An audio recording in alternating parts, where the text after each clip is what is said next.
तर नमस्कार, स्वागत आहे तुमचं आपल्या YouTube चॅनलवर। तर आज आपण जे शिक्षण पद्धती बदलत चालली आहे त्याच्याविषयी बोलणार आहोत। तर मित्रांनो, आधी कसं व्हायचं की शिक्षकाला जो मान सन्मान मिळायचा तो यावाल्या काळामध्ये मिळणं जो आहे तो कमी झालेला आहे।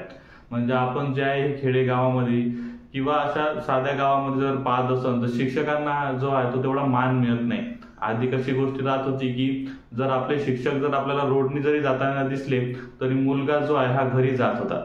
पण आता तसं राहिलं आहे का? तर तसं बिलकुल नाही राहिलेलं आहे। जर आता शिक्षक जरी दिसला तरी मुलगा त्यांच्या समोर काही व्यसन करताना दिसतो। का बरं असं होत आहे? आणि का बरं जो आहे हा शिक्षकाचा दर्जा जो आहे हा कमी होत आहे आणि कोणीच जे आहे चांगला शिक्षक बनण्याचा प्रयत्न करत नाही आहे? तर काय याच्यामध्ये फरक पडत आहे आणि कोणते मुद्दे याला जबाबदार आहेत ते आपण या व्हिडिओमध्ये पाहणार आहोत। तर याला जबाबदार मित्रांनो शिक्षण मंडळ आणि सरकार आहे मित्रांनो। तर सरकारने आणि शिक्षण विभागाने जो एक नियम काढला होता की लहान मुलांना मारायचं नाही। का बरं मारायचं नाही? की शिक्षक का मुलांना कारण नसताना मारतात, त्यांची चूक असेल, त्यांना काही येत नसेल तेव्हाच मारत असतात मित्रांनो। पण जर आता आपण मुलांना मारायला गेलो तर आपल्यावर कारवाई होऊ शकते। या अनुषंगाने शिक्षक मुलांना मारायचे टाळतात आणि त्यामुळे जे आहे हे मुले जे आहे हे शिक्षकाच्या वर जात आहेत। मित्रांनो, अशी परिस्थिती काही दिवसांनी येणार आहे की खेडेगावामध्ये शाळेत शिक्षकाचा खून होण्याची पाहतात मित्रांनो की एवढी सूट जर तुम्ही विद्यार्थ्यांना देसाल, विद्यार्थ्यांना घडवणं हे शिक्षकाचं काम आहे, तर तुम्ही शिक्षकाच्या पद्धतीने विद्यार्थ्यांना घडवू द्या। तुम्ही बीकॉम केलेले न शिकलेले असे मंत्री जर शिक्षक मंत्री बनवत असेल तर काय फायदा आहे त्या गोष्टीचा? मुलं हे चांगले घडवण्याचं काम शिक्षकाचं आहे। तो मारेल पण कशासाठी मारेल? तर काही कारण असेल किंवा त्याला काही येत नसेल, तो कुठेतरी चुकीत असेल तेव्हाच मारणार आहे मित्रांनो शिक्षक। तर असे नियम काढणे हे मला तरी चांगलं वाटत नाही। त्यानंतर दुसरा नियम असा आहे की 5वी ते 8वी पर्यंत जे आहे म्हणजे 1ली ते 8वी पर्यंत सर्व विद्यार्थी पास होत होते। आता हा नियम जो आहे तो बंद केलेला आहे। पण असा नियम का काढण्यात आला? यामुळे मुलांची गुणवत्ता जी आहे मित्रांनो ही कमी झालेली आहे। मुलांना नापास व्हायची भीती नाही राहिली, त्या कारणाने मुलं अभ्यास करत नाही। तुमच्या शहरातले मुलं अभ्यास करत असेल, चांगल्या इंग्लिश मीडियम शाळेतली मुलं अभ्यास करत असेल, पण आमच्या मराठी शाळेतली मुलं पहा, जिल्हा परिषद शाळेतली मुलं पहा, थोडेच मुलं अभ्यास करतात सर, बाकी मुलं अभ्यास करत नाही। आणि अशामुळे जे आहे ते मुलं जे आहे ते मंद होत आहे आणि मुलांना शिक्षणाविषयी आवड निर्माण होत नाहीये। हे कवपर्यंत चालायचं आणि काय शहरातलेच मुलं समोर जाणार आहे का?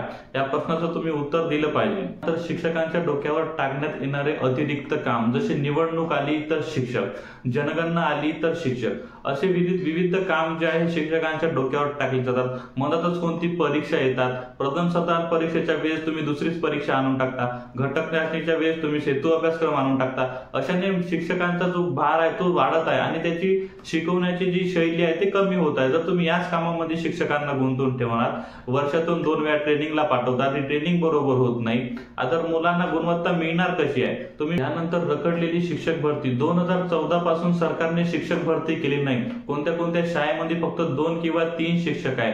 माध्यमिक शाळेची हालत तर याच्यापेक्षा खराब आहे। आणि त्याच्यानंतर तुम्ही शाळेची संख्या जी आहे खूप वाढवतात, म्हणजे आमदाराची एक शाळा, आमदाराच्या बायकोची एक शाळा, आमदाराच्या नातेवाईकाची एक शाळा, एखाद्या कोणत्या राजकीय नेत्याची शाळा, अशा विविध शाळा जर तुम्ही वाढवत असाल तर अशाने मुले येणार कुठून आहे? तुम्ही सांगा की तुम्ही तुमच्या आमदाराचा फायदा करण्यासाठी, तुमच्या नेत्याचा फायदा करण्यासाठी जर शाळा काढत असाल तर हे सरासर चुकीचं आहे मित्रांनो।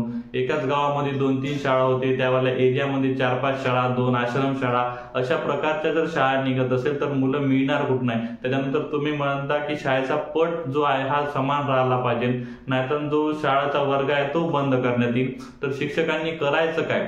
तर असा प्रकार जो आहे आपल्या याच्यामध्ये घडत आहे आणि मुलांची गुणवत्ता यामुळे जी आहे कमी होत आहे। यामुळे इंग्रजी शाळेमध्ये जाणाऱ्या मुलांचा कल हा जास्तीत जास्त वाढत आहे आणि समोर याच गोष्टीला तुम्ही प्रोत्साहन पण देत आहे, म्हणजे तुमचं लक्ष माध्यमिक शाळांवर कमी आहे असं आम्हाला दिसून येत आहे।